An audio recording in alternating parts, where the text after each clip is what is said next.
नागदा और आप देख रहे हैं सीबीसी न्यूज़ वायर। कर्ज फिल्म याद है ना, उसका वो गाना भी याद होगा, एक हसीना थी एक दीवाना था। सुशांत की खुदकुशी के बारे में पढ़ते देखते हुए अचानक ये गाना आ गया दिमाग में कि किस शातिर तरीके से प्यार के जाल में फंसा के उसे मौत के घाट उतार दिया गया। क्या कनेक्शन है इस गाने और सुशांत की कहानी में? आप भी यही सोच रहे होंगे ना, तो चलिए इसकी भी वजह बता देते हैं। सुशांत सिंह राजपूत की मौत के करीब 1.5 महीने के बाद उनके पिता कृष्णा किशोर सिंह ने 28 जुलाई को रिया चक्रवर्ती के खिलाफ पटना में एफआईआर दर्ज कराई।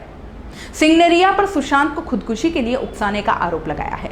क्विंट ने सुशांत के पिता के वकील विकास सिंह से बात की, जिन्होंने बताया कि एफआईआर फाइल करने में 40 दिनों से ज्यादा का समय क्यों लगा और मुंबई पुलिस मामले की सही जांच नहीं कर रही थी। सुशांत के पिता इस केस को लेकर आपके पास कब आए, इस पर उनके वकील विकास सिंह ने जो कहा वो सुनिए आप। उन्होंने कहा, वो करीब 7-8 दिन पहले मेरे पास आए थे। वो 40 दिनों तक शोक मना रहे थे। बिहार में हम 40 दिनों का शोक मनाते हैं। इतने दिनों तक वो देख रहे थे कि मुंबई में क्या हो रहा है और वो असली दोषी के पीछे जाने की बजाय कुछ असंभव की खोज में लगे हुए थे। हमारे हिसाब से उन्हें शुरुआत से ही मालूम था कि असली दोषी कौन है। हमने उन्हें कहा था कि जो लोग उसके यानी सुशांत के साथ थे, जो उसकी मेडिकल कंडीशन का ध्यान रख रहे थे, उनसे पूछताछ होनी चाहिए थी। और दूसरी तरफ रिया भी कह रही थी कि सीबीआई इंक्वायरी होनी चाहिए। तो ऐसा लग रहा था कि मुंबई पुलिस और रिया एक जैसे ही चल रही है।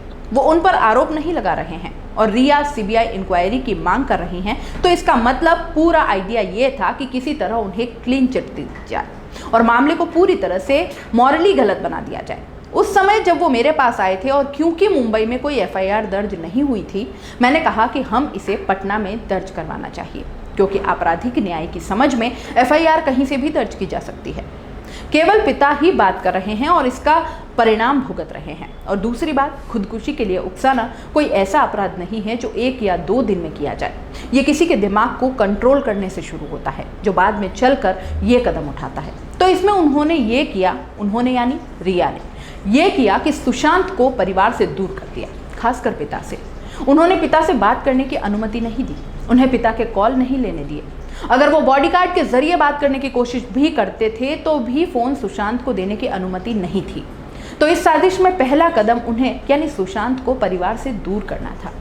वो परिवार जो उन्हें इन मुश्किल हालातों में समझा सकता था। उन्होंने धीरे धीरे सुशांत को मानसिक बीमारी से ग्रस्त बता दिया और उन्हें अलग अलग डॉक्टर्स के पास ले जाने लगी। दवाइयों का ओवरडोज दिया गया, फिर उनके लिए काम करने वाले लोग हटा दिए गए, बॉडीगार्ड हटा दिए गए। तो ये धीरे धीरे हुआ सब और मेरे हिसाब से कोज ऑफ एक्शन का पार्ट पटना में है, इसलिए पटना पुलिस के पास एफआईआर दर्ज करने का अधिकार था। अगर आप YouTube पर देख रहे हैं तो सीबीसी न्यूज़ वायर का चैनल सब्सक्राइब करिए, पास में दिख रहे बेल आइकन को भी दबाइए, ताकि जब भी हम आपके लिए कोई खबर, कोई जानकारी लेकर आएं तो सबसे पहले आपके पास नोटिफिकेशन पहुंचे। अगर आप फेसबुक पर देख रहे हैं तो सीबीसी वायर का पेज लाइक करिए। अगर आप इंस्टाग्राम पर देख रहे हैं तो आप हमें फॉलो कर सकते हैं।